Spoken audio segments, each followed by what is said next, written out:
convites de 160 mil reais, festas de 400 mil reais e cerimonialistas cobrando 130 mil reais só para organizar um único evento. E não é um casamento de celebridade.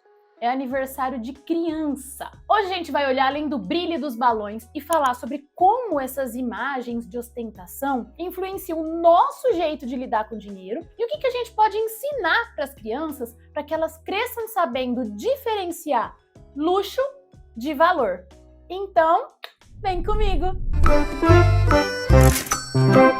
Oi, gente! Esse é um vídeo que algumas pessoas pediram pra gente trazer uma reflexão de educação financeira, né? E para poder começar, eu vou trazer dados e valores reais, e vocês vão ver aqui as reportagens. Esses dias o pessoal tava falando nas redes sociais da cerimonialista, uma famosa, Giorgia Bianca. Ela cobra até 130 mil reais o trabalho dela, sem contar o buffet. Aí a gente teve aí a festa dos ursinhos carinhosos da filha da Sabrina Sato, que o orçamento estimado foi de 400 mil reais. E teve cenário gigante, trocas de figurino, personagens vivos. A gente teve também um outro caso, faz algum tempo, e muita gente, isso virou assunto em tudo quanto é lugar, os convites da festa da filha da Vitube e do Eliezer, 160 mil reais, enviados para 80 crianças. São valores que ultrapassam a renda anual de muitas famílias. E ainda assim, o que mais chama atenção não é nem o número, é o impacto emocional que essas festas geram. Bom, eu não estou aqui para fazer o papel de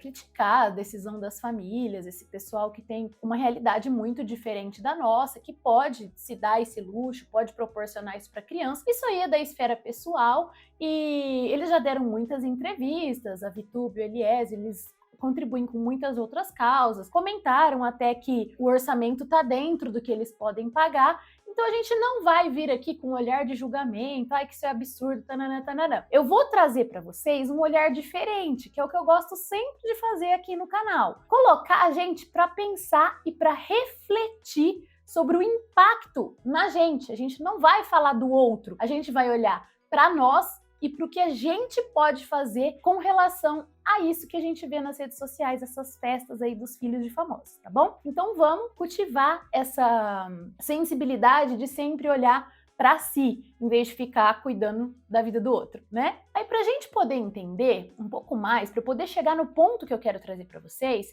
eu vou querer falar um pouquinho de finanças comportamentais, tá bom? A gente tem aí primeiro o que esse tipo de evento causa, que é o efeito do contágio social. Quando a gente vê uma pessoa gastar algo muito fora da realidade, a nossa régua de comparação muda. O que antes parecia muito caro passa a parecer normal. Então, às vezes, você está planejando aí a festa do seu filho e, eu ia gastar 10 mil reais, estava achando tudo um absurdo. Não, mas se a festa do famoso lá ficou 400, 10 mil, nem é tão caro assim. E pode parecer besteira, eu não vou, imagina que eu vou me comparar com a Sabrina Sato. Não é consciente, não é racional. O fato dessas cifras estarem mais acessíveis, da gente ter acesso a esse tipo de informação, de hoje a gente ter tudo nas redes sociais, a gente vê aquela festa, fica impregnado na nossa cabeça de tal maneira que a gente começa a normalizar uma coisa que a gente jamais teria acesso, que a gente jamais teria visto no cotidiano, mas a gente viu nas redes sociais. O segundo aspecto das finanças comportamentais que eu quero trazer é o símbolo de status. O luxo comunica, gente. Ele comunica de uma maneira assim muito clara. É tipo assim, eu posso, eu quero mostrar e eu gasto sem limites mesmo. Essa é a minha realidade. Essa linguagem simbólica, mesmo que ela não seja dita, que ela não seja expressada, ninguém vai ser falando, eu gastei porque eu posso, eu gastei porque eu quero, o problema é meu. Mesmo que ela não seja dita, o fato dela ser mostrada demonstra essa questão do status. E essa demonstração de poder é uma linguagem simbólica que é muito poderosa e muito forte para influenciar a pessoa que está assistindo. Aí agora o terceiro aspecto das finanças comportamentais, o foco no presente. Uma festa dessa, com tantas experiências, festas imersivas, com coisas incríveis, mudança de cenário, os convidados fazem parte de tudo, desde o convite, a experiência em si, né? Não é uma coisa tangível, é uma experiência, é uma vivência, é algo, é pensado para ficar na memória de quem participou. Só que, ao mesmo tempo em que é uma experiência, eu sempre trago aqui a ideia de vamos procurar investir o nosso tempo de qualidade, o nosso dinheiro, mais em proporcionar experiência para os filhos do que em comprar tantas coisas. Mas aí tem o efeito rebote disso, né? Nesse caso específico, que é a questão do prazer imediato. A gente sabe que uma festa dessa, olhar para isso e querer replicar com os nossos filhos, mesmo que numa escala muito menor, gera aquela sensação de prazer imediato. Só que o efeito nas finanças do prazer imediato, ele é devastador. E eu já vi, vocês também devem conhecer, pessoas que não têm esse dinheiro sobrando, que se endividam e custam a lidar, ficam lidando com esse efeito durante meses ou anos. E aí o problema começa quando o hoje, a demonstração de status, a demonstração de que eu posso, e essa questão do presente, o presente engole o futuro. E é isso que a gente precisa evitar, e que a gente, quando adultos, é lógico que numa festa de 1 ano seu filho não vai estar vendo isso, ele não vai ter a memória, mas se isso vai se replicando no decorrer do tempo, você está mostrando algo para o seu filho, você está ensinando algo para o seu filho sem que você queira. E você não está ensinando algo que é muito legal, você está ensinando a ser imediatista, né? Aí outro aspecto que essas festas trazem, que é o gatilho da escassez social. A gente vê todo aquele luxo e pensa, ai, meu filho merece um pouquinho disso, ele não pode ter muito menos que isso. E esse pensamento é o combustível para comparação constante, para agir sem pensar e que leva depois ao endividamento. E o quinto aspecto das finanças comportamentais é o mais grave deles, que é o reforço das redes sociais. As imagens, elas são calculadas, elas são instagramáveis, né, para parecer perfeitas. Elas não mostram quanto gastou, o perrengue, se houve alguma prioridade que foi deixado de lado. O feed acaba virando uma vitrine. E a gente nem para pensar que muitas coisas que estão numa festa dessa nem foram pagas, né? Foram permuta, por exemplo. E agora que eu trouxe aqui esses 5 aspectos das finanças comportamentais, eu vou trazer o olhar para as nossas crianças. Porque não adianta a gente só entender o impacto em nós, porque tudo que eu falei aqui é o que a gente, como adulto, vê no feed. A gente precisa pensar além. Se a gente tem filho, a gente precisa construir e refletir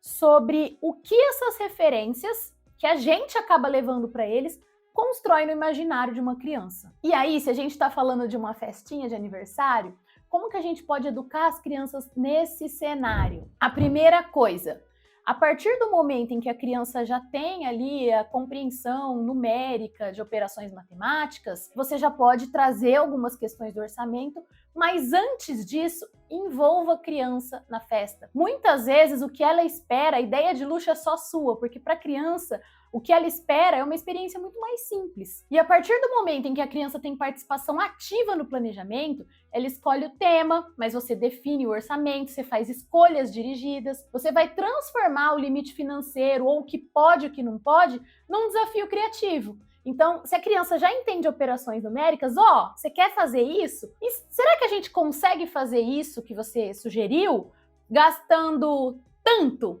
E aí vocês vão juntas procurar esse desafio criativo, procurar atender essa missão. Se a criança ainda não vai ter a noção de orçamento, você, como adulto, define lá o que cabe no orçamento e fala o que a gente pode criar com isso aqui que a mamãe conseguiu comprar. Vamos ver o que é possível fazer. E além da participação ativa no planejamento, é importante que a criança se envolva no processo em si. Então leve ela para ver preços, comparar orçamento, escolher as lembrancinhas ali na prática mesmo, porque isso vai dar a noção de custo e de valor real. A terceira coisa que você precisa fazer, e isso é mais uma virada de chave na sua cabeça como adulto, diferenciar amor de gasto. Isso aí a gente precisa fazer, porque muitas vezes a gente quer preencher algumas ausências nossas, dando uma festa maravilhosa, porque eu não tive, enfim, por quaisquer que sejam os motivos emocionalmente válidos, né, para você como mãe, como pai, mas isso não pode significar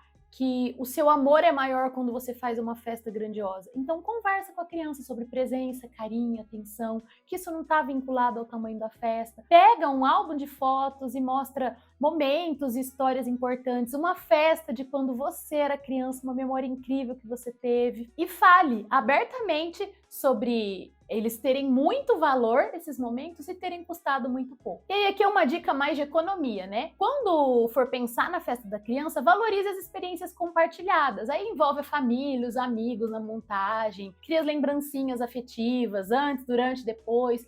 Isso marca muito mais do que ostentação. Todo mundo participando, registre esses momentos, fotografe, que depois, aqui a gente sempre faz isso. Na pandemia a gente tinha aquelas festas bem simplesinhas, que passavam de carreata, todas as crianças de máscara, entregavam o kitzinho, e a gente que fez tudo. Então eu mostro, hoje quando a gente vai planejar uma festa um pouco maior para Clarinha, que pode ter convidados, eu mostro para ela não se lembra, né? Mas eu mostro, olha, sua festa de 3 aninhos, a gente que fez tudo, olha a foto aqui da gente fazendo tudo em casa, e ela fica assim, encantada, ela fala, vamos fazer de novo? Então, a criança ter a referência do processo é muito importante. Então, essas experiências compartilhadas, elas vão moldar a forma com que cada aniversário vai se repetir. E a quinta questão que a gente precisa se atentar é fazer um contraponto da realidade com o que você vê online. Se o seu filho teve acesso a uma festa luxuosa, se ele viu nas redes, você aproveita para falar, o que você mais gostou? O que a gente pode fazer dentro da nossa realidade? Como a gente pode recriar isso? Você precisa falar para a criança que a internet mostra pedaços, mostra o palco, mostra só aquilo que a pessoa quer mostrar, não mostra os bastidores. E essa conversa é muito necessária, porque a gente, como adulto, às vezes se esquece disso. E tendo essas 5 questões em mente, eu garanto para você que essa influência das festas dos milionários vai se tornar cada vez menor na sua percepção como adulto e na do seu filho. Até porque, gente, as festas, ostentação, vão continuar existindo. E tudo bem, cada um faz o que quiser com o próprio dinheiro. Mas o que não pode é a gente perder de vista o que realmente importa. Fazer uma festa dentro das nossas possibilidades, observar o orçamento, a responsabilidade financeira vem antes. E isso educa uma criança. E focar naquilo que vai ficar. Criar memórias, fortalecer vínculos, e ensinar as crianças que a gente pode sim se divertir com responsabilidade. Então, da próxima vez que você vê um bolo de 10 mil reais no Instagram, lembre que o valor mais alto que você pode entregar para uma criança é o que não cabe na etiqueta do preço. Parece clichê, né? A gente fala muito disso nesse livro, mas é necessário lembrar. Porque eu mesma que trabalho com isso, muitas vezes me pego querendo ostentar na festa da minha filha. Eu preciso voltar para o eixo, dar uma segurada, justamente porque eu fico buscando essas imagens nas redes sociais para me inspirar. E quando eu vejo, eu tô dando uma exagerada. Eu volto, converso com a criança, trago ela para a realidade, escuto. E, incrivelmente, o que a criança espera de uma festa é sempre algo mais simples do que a gente como mãe está idealizando. Bom, se essa conversa fez sentido para você, curte, compartilha e deixa aqui nos comentários. Qual foi a melhor lembrança que você já teve de uma festa de aniversário, sua ou da sua criança? Mas tem que ser uma lembrança que aconteceu sem gastar muito, tá bom? Um beijo e até o próximo vídeo!